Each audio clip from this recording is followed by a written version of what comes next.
Hello friends, welcome back to my channel face the best. ఈరోజు ఈ వీడియోలో మనం హెల్దీ అండ్ టేస్టీ గోధుమ పిండి వెజ్ వడలు ఎలా ప్రిపేర్ చేసుకోవాలో చూద్దాం.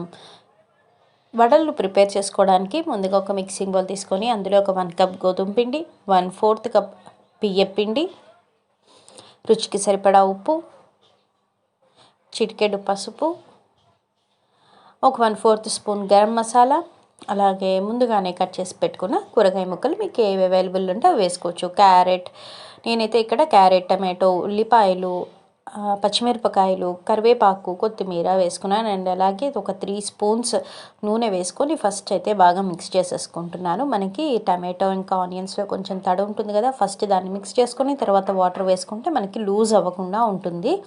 వడలు చేసుకోవాలంటే మరీ లూజ్గా ఉంటే రాదు కదా, కొంచెం గట్టిగానే ఉండాలి. కాబట్టి మనం వాటర్ కొంచెం కొంచెం యాడ్ చేసుకుంటూ పిండి కలుపుకోవాలి. మీకు ఎంత సరిపోతాయో వాటర్ చూసుకొని వేసుకోండి, దీనికి మెజరింగ్ అంటూ ఉండదు.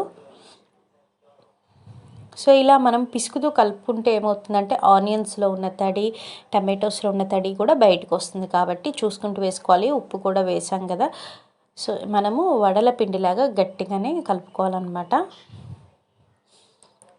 మధ్య మధ్యలో వాటర్ అవసరమైతే వేసుకోండి. ఇలా కొంచెం గట్టిగా ప్రెస్ చేస్తూ కలుపుకుంటే ఏంటంటే మనకి ముక్కలు కూడా పిండిలో కలిసి ముద్దగా వస్తుంది, లేకపోతే దేనికవి విడివిడిగా వచ్చేస్తాయి అన్నమాట. ఒకవేళ కలపడానికి రాకుండా చేతులకు అంతా బాగా అంటుకుపోతుంటే కనుక ఒక స్పూన్ చేతికి నూనె రాసుకొని కలపండి. తర్వాత నేను ఇక్కడ షాలో ఫ్రైనే చేస్తున్నానండి, డీప్ ఫ్రై చేయట్లేదు. అందుకని ఒక 3 స్పూన్స్ నూనె వేసుకొని స్టవ్ ఆన్ చేసుకున్నాను. తర్వాత చేతులకి అతుక్కోకుండా చేతులన్నిటికీ నూనె రాసుకొని చక్కగా ఇలా వడలాగా ఒత్తుకుంటున్నాను. రౌండ్గా ఇలా ఒత్తుకున్న దాన్ని ఆయిల్లో వేసుకొని షాలో ఫ్రై చేసుకుంటున్నాను. మీకు కావాలంటే డీప్ ఫ్రై కూడా చేసుకోవచ్చు, కానీ ఇక్కడ అన్నీ మనం హెల్దీగా వేసుకున్నాం కదా, సో డీప్ ఫ్రై అవాయిడ్ చేసి షాలో ఫ్రై చేసుకుంటే ఇంకొంచెం హెల్దీ అని చెప్పేసి నేను ఇలా చేసుకుంటున్నాను. మీకు కావాలనుకుంటే కనుక డీప్ ఫ్రై కూడా చేసుకోవచ్చండి. హాలిడేస్ సీజన్లో ఈవినింగ్ స్నాక్స్ ఏమైనా కావాలంటే వింటర్ టైంలో ఇలా చేసుకుంటే హెల్దీగాను ఉంటుంది, అలాగే టేస్టీగా కూడా ఉంటాయి. చాలా క్రిస్పీగా వస్తాయండి, అసలు టేస్ట్ అయితే సూపర్గా ఉంటుంది. అసలు ఎవరు నమ్మరు కూడా ఇంత టేస్టీగా వస్తాయా అని చెప్పేసి. ఎప్పుడు రెగ్యులర్గా స్నాక్స్ ఈవినింగ్ చేసుకునేటప్పుడు ప్రతిరోజు బేసన్ తినలేం కదండి, అలాంటప్పుడు బేసిన్ అవాయిడ్ చేయాలనుకున్నప్పుడు ఇలా గోధుమ పిండితో హ్యాపీగా ప్రిపేర్ చేసుకోవచ్చు. ఇంట్లో ఉన్న వెజిటేబుల్స్ ఏవైనా వేసుకోవచ్చు అండి. చిన్నపిల్లలు కూడా ఇవ్వచ్చు, 1.5 ఇయర్ బేబీస్ నుంచి కూడా ఇవ్వచ్చు మనం. ఇది చక్కగా సాఫ్ట్, పైన లేయర్ అంతా క్రిస్పీగా ఉంటుంది, లోపలంతా సాఫ్ట్గా ఉంటుంది. చక్కగా వెజిటేబుల్స్ వేసాం కాబట్టి వాళ్ళకు కూడా ఈవినింగ్ టైం ఇస్తే వాళ్ళు చక్కగా నెమ్మదిగా తింటూ టైం పాస్ అవుతుంటుంది. వాళ్ళకు కూడా హెల్తీగా ఇచ్చినట్టు ఉంటుంది.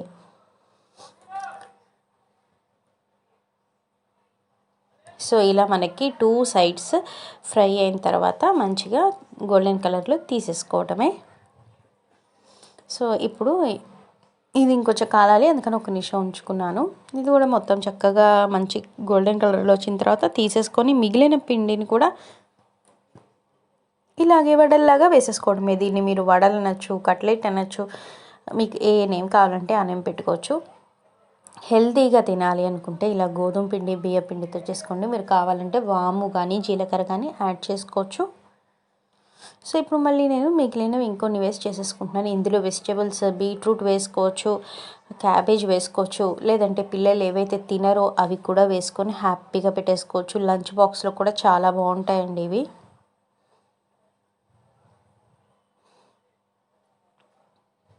సో అంతే, చూసారు కదా, ఇలా ఫ్రై చేసేసుకున్నామంటే టేస్టీ గోధుమ పిండి వడలు రెడీ అయిపోయినట్టే. గోధుమ పిండి వెజ్ వడలు, ఇది బ్రేక్ఫాస్ట్లోకి బాగుంటుంది, స్నాక్ టైంలో కూడా చాలా బాగుంటుంది.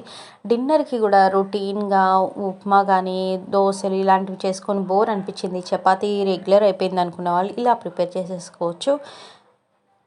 ప్రిపరేషన్ టైం కూడా ఎక్కువ పట్టదండి, తొందరగానే మనకి ఇది వేగిపోతాయి. సో అంతేనండి, కొబ్బరి చట్నీ, అల్లపు చట్నీ, లేదు పిల్లలకైతే టమాటో సాస్తో ఇస్తే హ్యాపీగా ఎంజాయ్ చేసేస్తారు. సో చూసారు కదా, చాలా టేస్టీ, క్రిస్పీ అండ్ హెల్దీ గోధుమ పిండి వెజ్ వడలు. ఈ వీడియో కనుక మీకు నచ్చినట్లయితే లైక్ చేయండి, అండ్ అలాగే మీరు కూడా ప్రిపేర్ చేసుకొని ఎలా వచ్చాయి అనేది నాకు కామెంట్ చేసి చెప్పండి. అండ్ అలాగే సత్యాస్ వరల్డ్ ఛానల్ని సబ్స్క్రైబ్ చేసుకోండి.